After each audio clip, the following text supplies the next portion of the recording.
Rabotai, nous avons plusieurs mémoires à honorer. Je crois que l'idéal, c'est de lire une Mishnah. Pourquoi? Parce que Mishnah, c'est les mêmes lettres que le mot Neshama, qui veut dire l'âme. Et donc, c'est bien les Ilou Nishmat de lire une Mishnah. Mais lire une Mishnah, on peut le lire comme ça, mais dans la Torah, chez Baal Pé, la Torah orale, le principe n'est pas seulement de lire, mais de comprendre. Autant quand on lit la Torah écrite, par exemple des Tehillim, des psaumes, on peut les lire, même si on ne comprend rien, on a un mérite de lecture, de lecture de la Torah, que ce soit les Tehillim, que ce soit les psaumes, ou que ce soit même le Chumash, que toute la Torah écrite, toute la Bible. Bon, c'est mieux de comprendre, évidemment, mais même en l'absence de compréhension, le mérite reste présent. Dans la Torah orale, il y a une discussion. Si on ne comprend pas, est-ce que vraiment ça s'appelle de l'étude, puisque c'est la caractéristique de la Torah orale. Certains disent que même par une simple lecture, la Torah orale, notamment les Mishnayot, qui ont ce lien avec la Neshama, eh bien, ça a un sens de lecture. Maintenant, idéalement, c'est de lire et puis de comprendre. Alors, c'est pour ça que je me propose de vous lire et traduire et commenter une Mishnah que j'ai trouvée intéressante, puisque c'est la première Mishnah du traité Eruvin. L'autre fois, je vous parlais de la complexité de ce traité, Eruvin, et je crois que donc Eruvin, qui est le prolongement de la Masechet Shabbat, et qui parle de la problématique des transports. Alors, vous savez que le Shabbat, on ne peut pas transporter quoi que ce soit du domaine privé au domaine public, ou dans le domaine public sur une distance de plus de Arba Amot, c'est-à-dire de 2 mètres, grosso modo. Donc, la problématique est que, donc ça c'est interdit, il n'y a pas de discussion. Maintenant, il peut avoir la définition d'un domaine privé, c'est pas un problème d'appartenance, mais c'est un endroit en fait qui est fermé de toutes parts. Même à partir du moment où il est fermé de trois côtés, par exemple, une cour qui serait ouverte sur la rue, eh bien, cette cour aurait un statut de domaine privé. Toutefois, comme dans la cour qui est commune, avant les maisons étaient constituées où il y avait plusieurs maisons qui donnaient sur une première cour, qui s'appelait un Khatser, et chacun de ces Khatser donnait dans une sorte d'impasse, on va dire d'une cour plus vaste, qui s'appelle un Mavoy. Et le Mavoy, donc c'est Mavoy, vous avez le mot Mavo, c'est par où on rentre. On vient, donc on rentre, et dans le Mavoy, eh bien après ça se partage en plusieurs Khatserot, plusieurs cours, on va dire une sorte de cité ou voilà, d'endroits où on rentre dans un endroit, et puis ça donne sur d'autres endroits, et ces deux endroits donnent dans les maisons. Maintenant, cette courette donne sur le domaine public.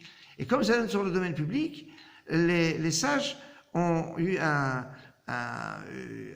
une crainte que de cette cour qui, elle, est domaine privé, on risque de passer à la rue sans se rendre compte et sans vraiment réaliser que on passe du domaine privé au domaine public. Alors, ils ont exigé qu'il se passe quelque chose. Et c'est le sujet de cette première Mishnah qui nous dit « Mavoy sheu gavoa lemala me esrim ama yemaet ». Alors, ce qu'on fait pour quand on a ce Mavoy, à l'entrée, alors on met une sorte de poutre qui va d'un côté à l'autre de l'entrée de ce Mavoy. Alors, il va y avoir une discussion. Pourquoi est cette poutre? D'après les Chachamim, c'est un Mishum Heker, c'est-à-dire c'est pour qu'on puisse remarquer, me dire ah tiens, là je rentre ou je sors du Mavoy. Donc alors attention, je change de domaine. Ça va être l'opinion des Chachamim, et comme c'est pour ça que ils vont dire si ça se trouve à plus de 10 mètres, on parle de esrimamot, c'est-à-dire 20 coudées. 20 coudées, c'est l'équivalent, en fait, à peu près de 9 mètres et des poussières. C'est le même principe qu'on retrouve pour la Hanouka. Bientôt c'est Hanouka, donc c'est bien d'en parler. Si on a une fenêtre qui donne sur la rue, et que la fenêtre, on est à moins de 10 mètres de la rue, du sol de la rue, eh bien, on peut mettre la Hanoukia à la fenêtre pour que les passants puissent voir. Mais si on est dans une tour où on est au-dessus de 10 mètres, le Shalta Be'ainé, une personne quand elle marche, dans son champ de vision, il ne va pas voir la lumière. Donc il ne va pas avoir de pirsoumanès, de diffusion du miracle. Dans le même esprit, si la Korah, c'est-à-dire cette poutre, est au-dessus de 20 amot, eh bien celui qui va passer ne va pas vraiment remarquer. Et donc, ce qu'on a besoin d'avoir un repère pour dire attention, je rentre ou je sors dans un endroit qui est domaine privé ou pas, eh bien on sera perdu. Toutefois, Rabbi Yehuda Omer, Ein Tsarir. Rabbi Yehuda dit on n'a pas besoin que si c'est au-dessus donc de 10 mètres, il faut le baisser. C'est intéressant parce que dans la Maseret Souka, on a dit si on a une souka dont le toit est plus haut que 10 mètres, on retrouve exactement la même problématique. On dit elle n'est pas soule, elle est pas valable. Alors qu'ici, qu'est-ce qu'on a dit? Si j'ai la poutre qui est au-dessus de 10 mètres, baisse-la, abaisse, il faut abaisser on n'a pas dit c'est pas soule. Alors une des explications, c'est que la souka c'est Minatora, c'est pour ça qu'on a dit c'est pas soule ou c'est kasher, alors que le mavoy c'est une institution rabbinique. Donc c'est pour ça que on nous a dit que là il suffit de descendre. Une autre explication, c'est que dans la souka on nous donne plusieurs problématiques qui rendraient inapte la souka. Et alors on a dit bon c'est pas souple parce que on n'est pas rentré. Alors si elle est trop haute, il faut la baisser. S'il n'y a pas suffisamment de scar, il faut rajouter du toit. Enfin il y a plusieurs termes qui auraient nécessité pour la souka. Alors que pour le mavoy c'est très simple. Si c'est trop haut, ben tu le baisses tout simplement. Rabbi Yehuda lui dit on n'a pas besoin d'abaisser même si la poutre se trouve à plus de 20 mètres. Pourquoi?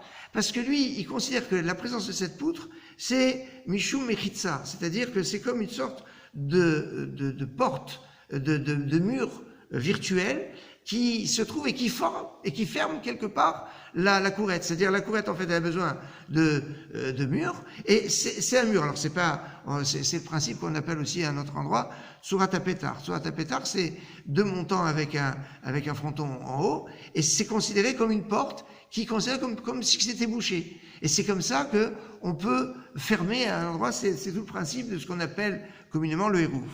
Après on dit Varacham Eseramot Yimaet.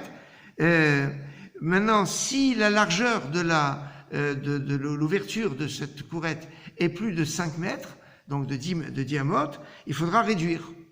Veim yeshlo tsurat hapetar, afal pi shoracham eseramot, ein tzareh lemaet. Maintenant, on va dire, mais si maintenant il y a une tsurat hapetar, c'est-à-dire il y a un montant à droite, un montant à gauche, et donc un fronton en haut, et ben même si c'est plus large que 10 amot, donc 5 mètres entre le premier poteau et le deuxième poteau, c'est pas grave. C'est exactement comme ça que on construit donc avec les tsurat hapetar, les hérouv autour des villes pour pouvoir entre guillemets les privatiser, pour transformer la ville en reshut hayachid, en domaine privé. Bon, c'est l'amorce, on va dire, de cette réflexion. Mais donc voilà, on a fait une petite Mishnah. Tout simplement, les nishmot de tout ce qu'on a cité tout à l'heure, c'est nishmatam sur Rabbi Chaim. Amen.